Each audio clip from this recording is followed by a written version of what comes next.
Well, let's move on to the housing crisis here in the UK because it's showing no signs of stopping. And this time there are signs of homelessness that can be spotted in a steep rise in temporary accommodations across the nation.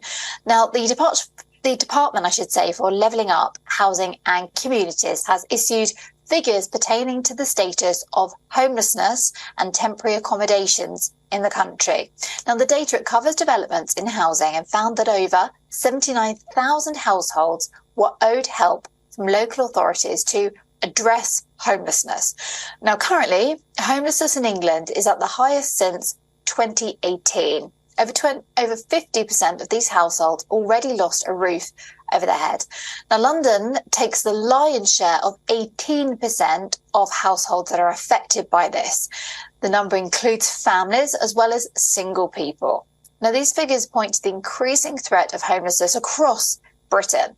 Meanwhile, over 100,000 households were housed in temporary accommodation, proved to address homelessness.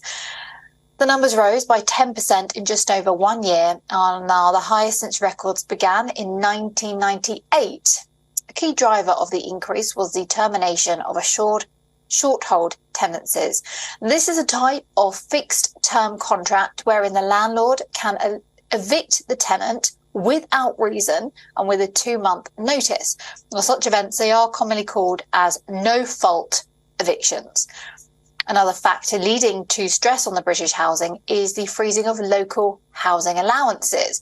Now, this is a housing benefit which people can claim if they're renting privately. The government has frozen these allowances at pre-pandemic levels, adding pressure on families. Now, housing charities are calling upon the government to build more affordable social housing to ease the pressure on the private sector. The government is also being pushed to pass its planned renters reform bill. Now, the bill seeks to abolish no-fault evictions in law at the earliest.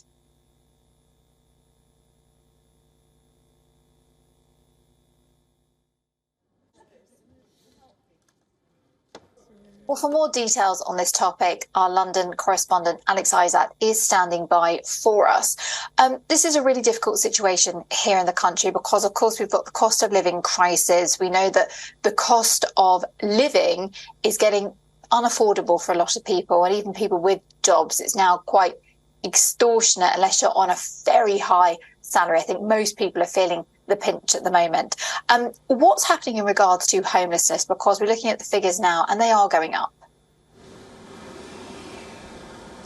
You're absolutely right. Now, the homelessness and housing has been a difficult situation for many years. So this isn't new, but sadly it has gone up quite a lot. And there are seem to be many issues that are involved, rather than just that renters bill that you mentioned they're going through. The fact is that there supposedly isn't enough affordable housing, but every time there's a new housing estate built, people do complain, and the amount of affordable housing gets smaller.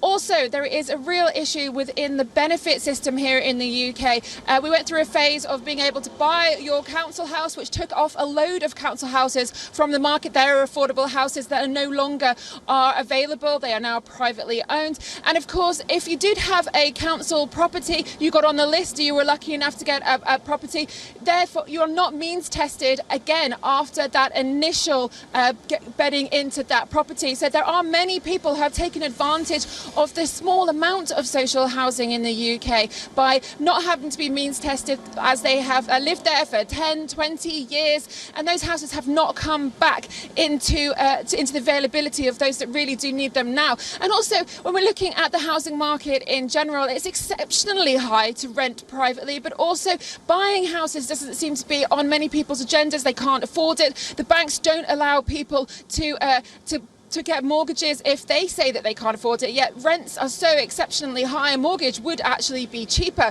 We heard only this week that there was going to be more houses built, but there wasn't really a discussion about where these houses are also going to be built. People need to be in the cities if they are working, and sadly many of them have minimum wage jobs and they can't afford to be even further out because they have to get transportation in. So there is a whole mix of issues with regards to affordable housing and homelessness. people shouldn't have to choose homelessness because they can't live anywhere, and asking the government to put them up in a temporary accommodation like hotels and hostels, well, obviously that's going to be costing the taxpayer even more as well, when most people do want to just have a place that they can rent affordably. There does need to be a talk about not just a renter's bill and that section 21 that you mentioned with the no-fault evictions, but also maybe putting a cap on the amount of rents and how much they're costing, especially in the City of London, where they have now gone up extortionately. A one-bedroom flat here is around £1,700 British pounds to £2,000 British pounds, and that's a lot of money. And people who are on that minimum wage, they just can't afford it. So there is more than just one issue here, and there's more than one solution. But some solution really does need to be taken forward, because people are starving and having to go onto the streets, and it shouldn't be happening in a country like the UK. Well, you're quite right there. It shouldn't be happening here because it's one of the richest countries in the world. And that's why it is so shocking when we talk about homelessness and we talk about people struggling, especially people who perhaps maybe work in the NHS, they have a full-time job, and we're hearing about people like nurses going to food banks, for example. I read a report this morning, 1 in 4 new UK home buyers under 25, they're relying on the bank of mum and dad now. But then you get this discrepancy between people who maybe come from a wealthier family where their mum and dad can help them get on that property ladder, and those people that simply can't. It's virtually impossible for some people at the moment. Alex, I know that you report a lot on the strikes that are happening here in the country, and it's sort of a problem where it's a vicious cycle of problems here, because we've got the situation where the cost of everything is going up. You mentioned the rents in London. The cost is going up when you go to the supermarket, but wages aren't. Well, absolutely right. There's discussion about this inflation, and that's why wages haven't risen so much in the past 10 years. But that doesn't really seem to come out too well for the people when they're seeing huge privately owned companies or publicly backed companies getting hundreds of thousands of pounds, and also CEOs taking home ridiculous amounts, really, when it comes down to how the median of the wage and how people can afford to live as well. It doesn't seem that there is going to be much movement. Even when the strikes were happening, as you mentioned there are a lot of NHS workers, railway workers who want their pay increase, and the government has said, well, if we put that up, we're likely to go towards a recession because that affects inflation, and we can't put up wages for everything else. We have to pay. It's this constant circle that we keep hearing about, but it comes down to even private companies aren't actually putting up their wages either. So it isn't just like on the government to put up that percentage. Private companies aren't doing it.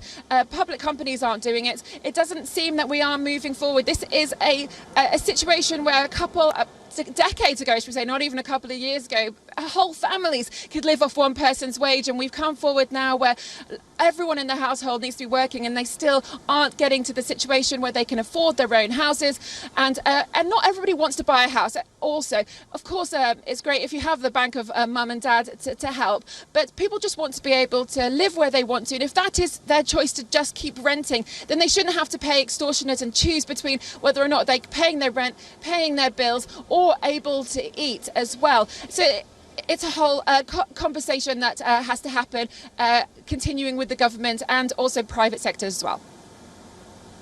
Alex Isaac, thank you so very much indeed for explaining that all to us. Alex Isaac, our London correspondent here on WION World as well.